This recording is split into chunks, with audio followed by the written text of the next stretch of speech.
And welcome back, everyone. Welcome back to our next series here of Group A. We just had a pretty dominant performance from Maru against Trigger. It was wild. I'm a big fan of Trigger, so I hope he's able to recover here. He does have some time before his next series, so I do wish him the best as we are getting into this PvZ between MaxPax and Serral. Arguably the best Protoss and Zerg players in Europe right now. They are both at the top of their race, at the top of their region, and they're going to be facing off here to decide, or to actually to really see if who's able to be coming out on top here in the group. For the time being, Serral is number 1 and MaxPax is number 2, but that will change if MaxPax takes this series. So both players are looking poised to make it out of Group A. But maybe it's too early to really say that, especially in this broadcast. There's still plenty of matches ahead of us. 8 best of 3s tonight. 8 best of 3s in total. That's a lot of best of 3s. That's a lot of series, papi. Ay. So we'll see if that is the case, as we are still early on in the night. So the first best of 3 was actually pretty fast. It was like 20 minutes. So I'm sure this one will make up for it. I'm sure this one will be a lot longer, especially on a map like Gretzman. Oh, let's go. Ay. I'm ready for it. Oh, and here we go. You did see the vetoes earlier as well, and I'm excited to see how they shape up against each other. We don't really get to cast these players too often here on the CranKy Ducklings, as we are usually asleep when they're playing, but here we go, spawning in the bottom right-hand corner of Gretzman. We have the Finnish Zerg player representing Team Basilisk. It is Serral. Oh, going for the 15 hatch. And spawning in the top left-hand corner, we have as opponent, we have the Danish Protoss player representing Sidestorm Gaming. It is MaxPax.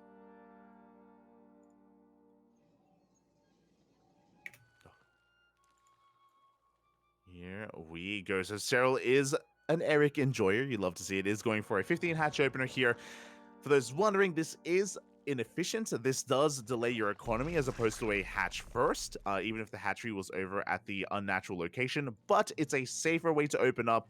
Does mean you get your natural base up and running. It does help with creep. It does help with overall defensive play, as well as even walling off the natural base in case it is a Twilight Council and Glaive Adept opener. So yeah, much safer build here from Serral. You do love to see it. It is a 15-15 into eventual gases as well.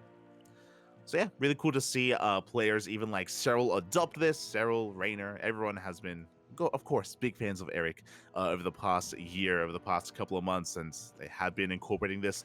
We have seen other variations as well of the 15-15.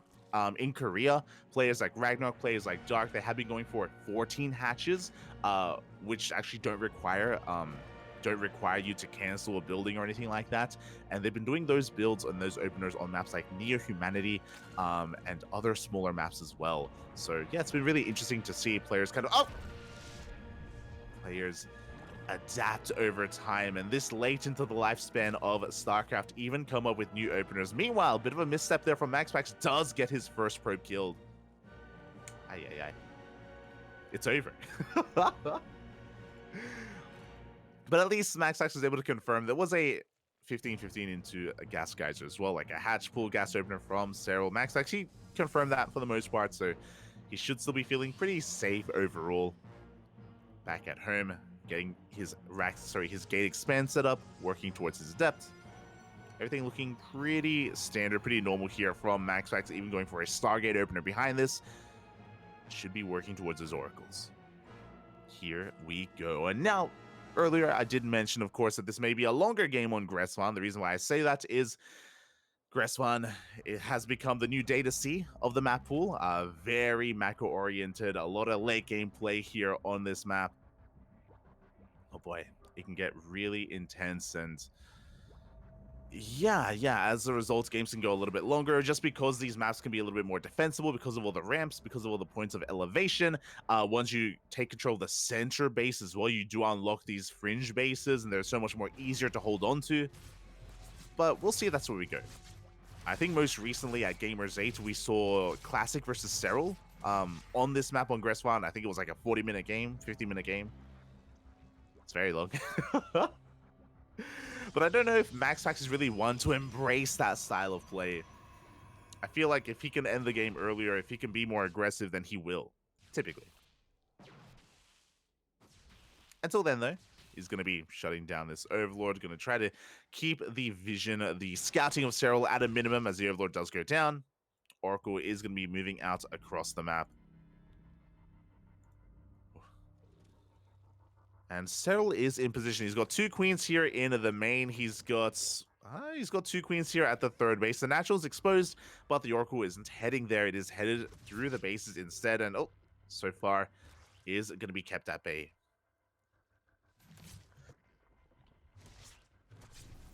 Oh, never mind. He does make a beeline straight for that natural base. Does find it a little bit more exposed, and 3 drones are going to be going down for some hull damage. Not too bad here from MaxPax. Was a lot of hull damage, so he has to be careful here with how he utilizes this Oracle. But for the most part, a nice amount of damage nonetheless, as the second Oracle has now hit the field. We do have a third one behind this. Again, triple Oracle opener into Blink and +1 is the standard meta at the moment of PvZ. The tried and true. Is what we expect to see from most Protoss players. I say most because obviously there are very stylistic players out there, players like Creator, players like Showtime as well, who kind of forge their own path. But the aggression is about to begin. We have 1 Oracle into the main, we have 2 Oracles into the natural, and we have 2 Adepts heading towards the third base. A tri-pronged attack set up here from MaxPax. We'll see how much damage he does. We do have a stasis trap in that main base. The Oracles in the natural are going to be deflected. Only 1 drone gets caught in that stasis, and the Adepts shade in. Again, a little bit mistimed here. One after the other. The Lings are in position, and MaxPax is going to get shut down. So very nice reactions here out of Serral, defending at every turn, minimizing his losses, and really only got 1 drone stasis out of all of that. With that, MaxPax is forced back. He is not going to be going for Blink. We do see +1 and Charge on the way instead. We do have a Gateway Explosion. Templar Archive should be on the way momentarily as well. Meanwhile, 2 Oracles do head into that natural base, get another 2 drones. Queens weren't quite ready for it. So not too bad. Over the course of this game, if we look at the units lost type here, 7 drones have fallen for 2 Adepts. Pretty good stuff. Serral goes for a Link counterattack, despite there not being a shield battery in position. MaxPax, he does hold. Only loses 1 probe, and there is that Templar Archives that we were talking about. So it's going to be Chargelots and Archons coming out from MaxPax.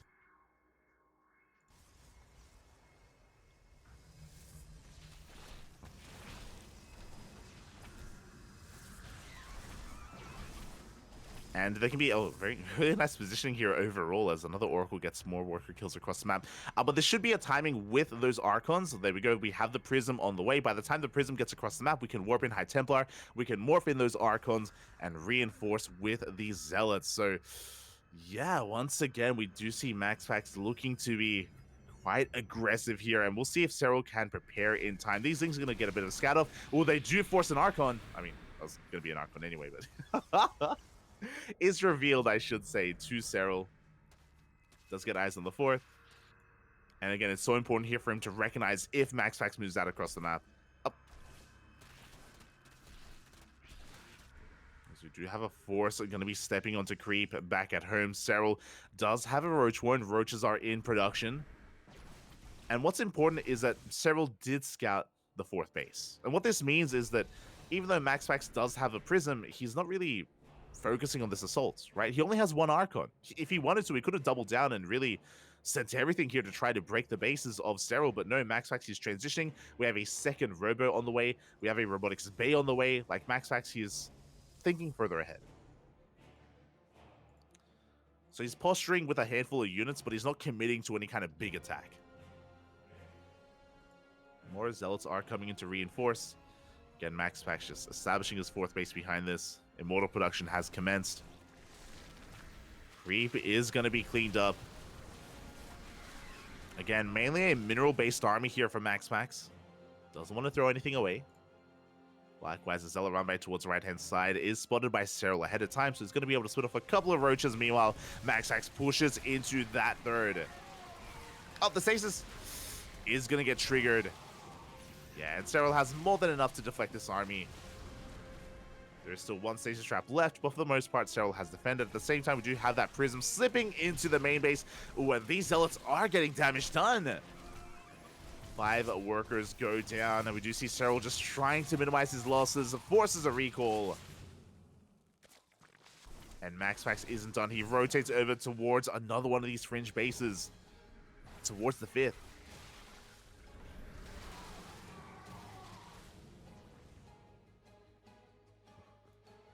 Alas, Serral's able to hold on, and now here we go. Now the 4th base is getting underway. Now MaxPax has refined his army with that robotic spade. We now have Colossus hitting the field. We have additional Archons. There is no Storm. There we go. We have another Archon on the way, and this is the push to be afraid of.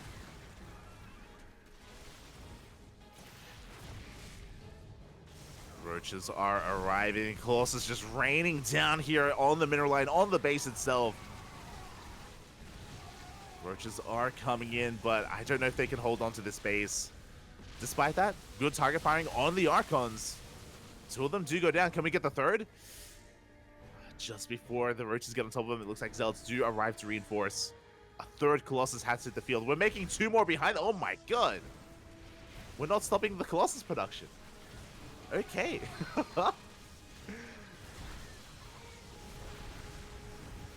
And the Roaches, they are being forced back. The base itself looking very exposed. Banelings do finish up. MaxPax taking a 5th base behind this. The Vipers have hit the field. Throughout all of this, Serral was able to take up into a hive. With the revelation of the Vipers, MaxPax, he's respecting them quite a lot. He's completely backing off. Doesn't want to lose his high-tech units. Doesn't want to lose his Colossus to the Vipers. And thanks to all of these stasis traps, MaxPax is able to retreat. And he's, yeah, up to 5 Colossi. Something you don't really see too often, I'll be honest. Typically, you only invest into 3, maybe 4 Colossus, and then you go into Disruptor production. But no, instead, we see Immortals on the way. We're avoiding Disruptors entirely. Very interesting. It does make sense, especially if you believe that your opponents can, of course, split well against Disruptors and Purification Novas. Vipers, of course, they do kind of add some more complexity to that. Instead, High Templar do hit the field, looking for those feedbacks. Storm not quite done.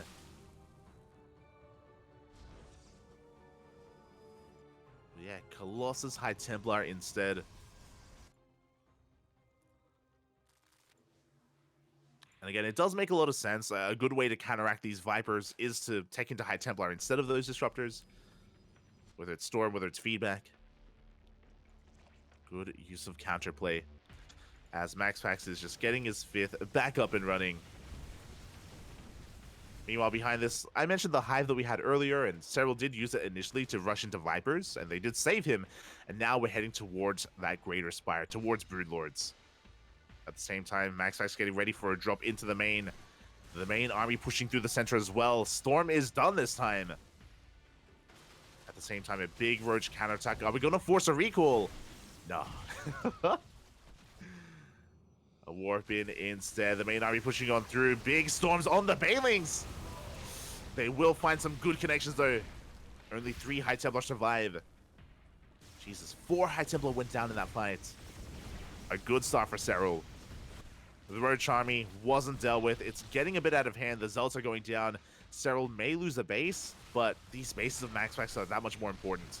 And there is that recall.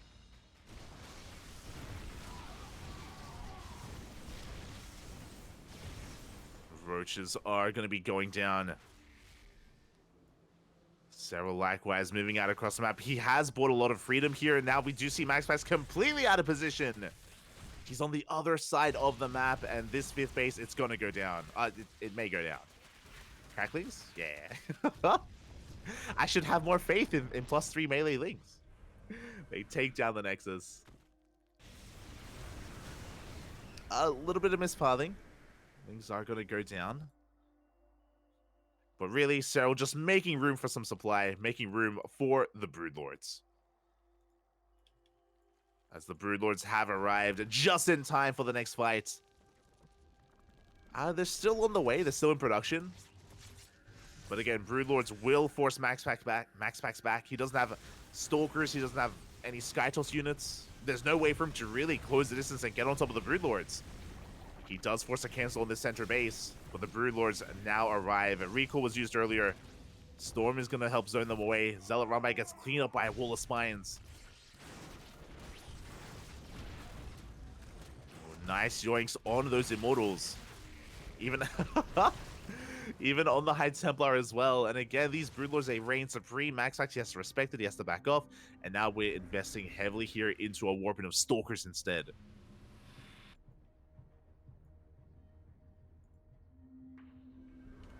We do have Blink, but we don't really have that many Stalkers, unfortunately. MaxPax instead going to split up his army. A great way to make use of how immobile these Broodlords are. Really only defend in one place. Lingbane rolls on in, takes down the last High Templar in this army. And the Roaches are just chasing everything else down. Oof. Colossus will fall. At the same time, the Broodlords are dealing with the Archons. There's only one Archon with this army, so yeah, the Broodlords, they can just dominate this towards the south. And they rotate back up towards the center. The final Colossus goes down, and it does feel like MaxPax is being picked apart. Oh, that one Archon putting in a lot of work. Up, up! Not quite getting the Broodlord. And MaxPax is just continuing that Immortal production. This feels like a late transition. We do have 2 Stargates and a Fleet Beacon on the way. I feel like as soon as MaxPax saw the Broodlords, this is probably where he should have been working towards. Should have been taking in this direction. Alas, it is going to take him a long time to get into those carriers, into that Sky Toss. And by the time he does, Serral's maxed. He may just kill another base.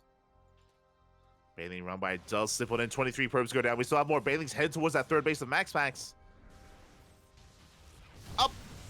Oof. 27 workers in total. Meanwhile, another Baneling Rumbai hit towards the north. Good reaction out of MaxPax this time. As he's posturing with his main army. Oh, they're not done. Up! Up! Oh, 39 probes in total. Jesus! Baneling Rumbais are insane. Big feedback on one of those infestors, but we have a better fungal on the High Templar. Zealot Rumbai gets cleaned up. Big Link counterattack being sent towards that 4th base. Serral doing a great job at just deflecting the army and harassing at the same time. GG gets called. It becomes too much. We will not see those Tempests. We won't see the Sky Toss as Serral takes game number 1. GG.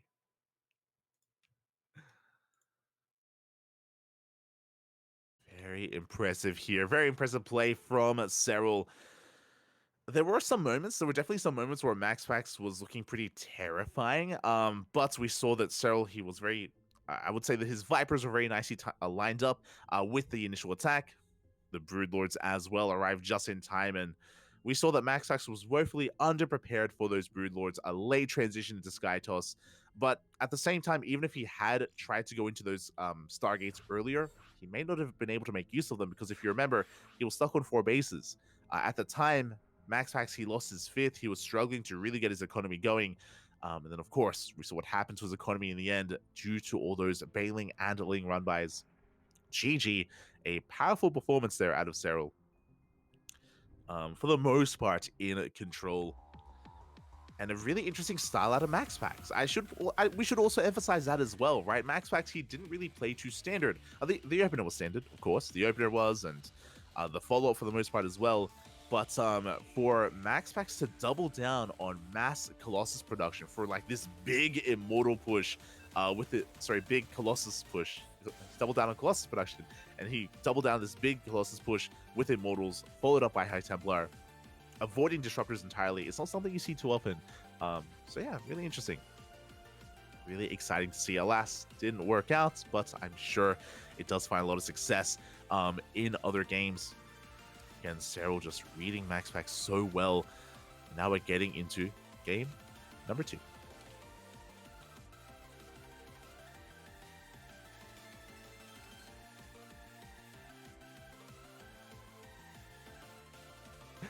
And spawning in the top left-hand corner of Babylon, we have the Finnish Zerg player representing Team Basilisk, leading the series 1-0. It is Serral.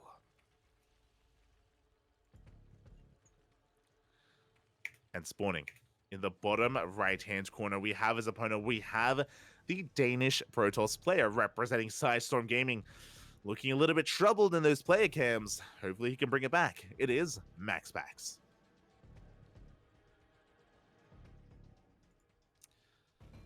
You know, usually MaxPax is like really, he's got like a really good poker face. You know, he's really stoic. We were praising his chiseled jawline last night as well, if you recall, talking about just like how dominant he was looking. But I don't know if you saw there in that play cam in that last game, did look a little bit worried. Did look a little bit concerned. Against someone like Serral, I don't blame him. Don't blame him at all. Ay. As this time Serral doesn't go for the 15 hatch, going for a much more standard hatch gas pool, forced to take the unnatural natural. Again, just mixing up his openers. Do love to see it.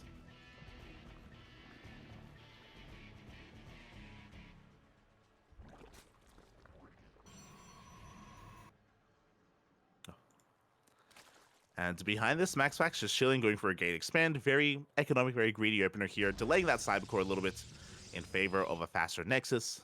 But outside of that, nothing too crazy. Nothing too crazy yet.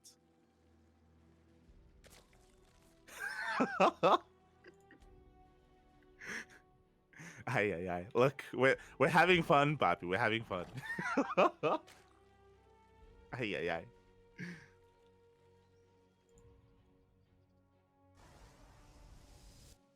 Yeah, we'll see. I think someone yesterday pointed out that it looked like MaxPax was hidden in the gym, and we did praise him for that. Did praise him.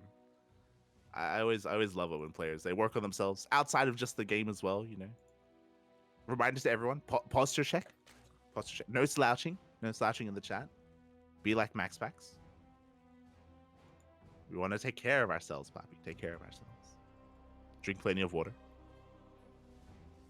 As he's getting into a Stargate opener back at home. Again, pretty normal stuff. I mean, it is important to take note of because, you know, Twilight Council openers aren't too uncommon. So instead, we have that Stargate from MaxPax. Should be heading into Oracles. Should be heading into Triple Oracle eventually. Eventually, of course, the Forge and the Twilight Council as a follow-up to get into +1. Last game, we saw MaxPax head towards Charge. We'll see if he does the same or if he goes towards Blink instead. But now the first adept is just going to be scouting, poking, prodding, gets a link, but isn't getting too much else. As MaxPax is going to be threading shades in towards that main.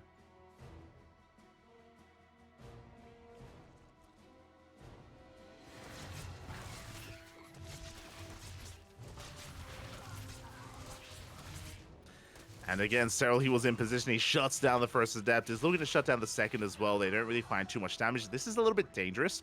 To lose your first two adepts does mean that you have to invest a little bit more into actually preserving your third base.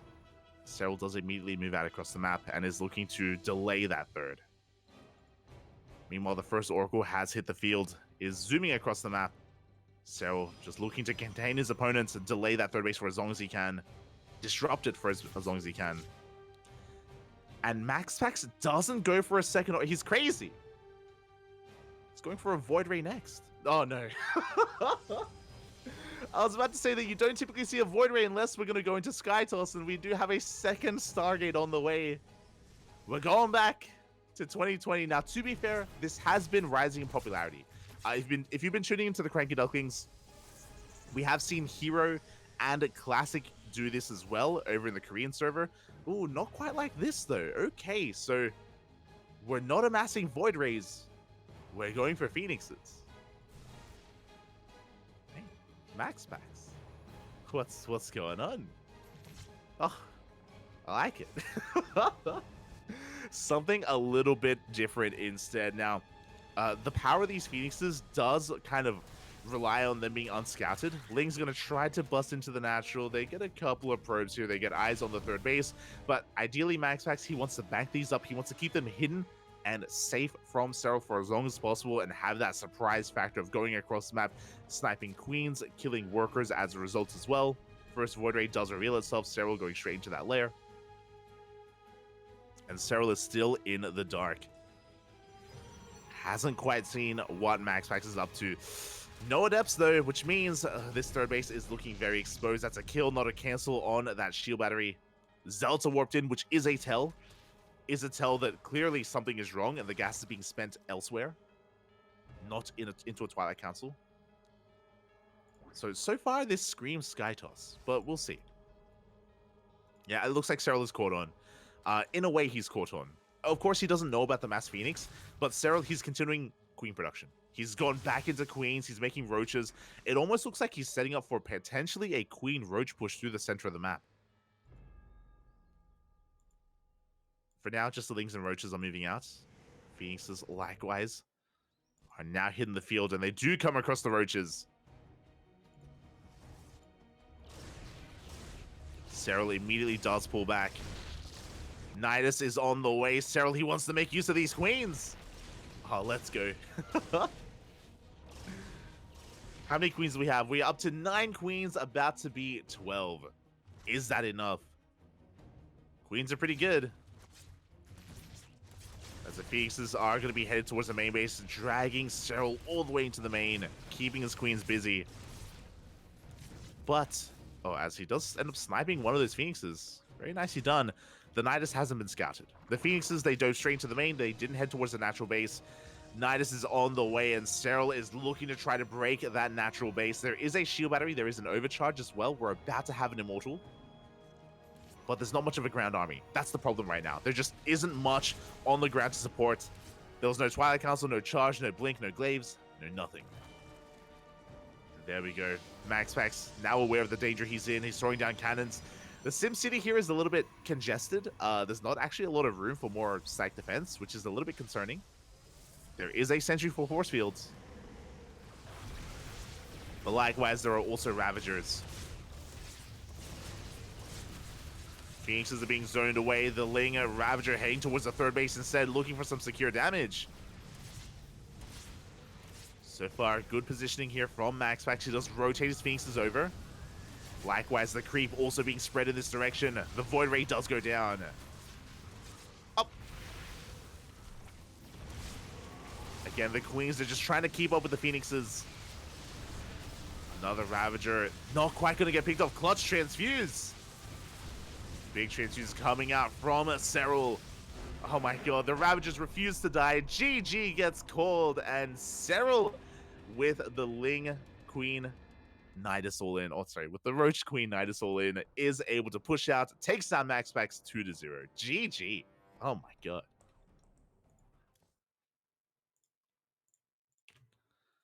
GG, well played. Oh, congratulations to Serral. Really unique build is what I will say from MaxPax to go into Mass Phoenixes. At the time, Serral didn't know. He didn't know what was happening. He didn't know that Mass Phoenix was on the way.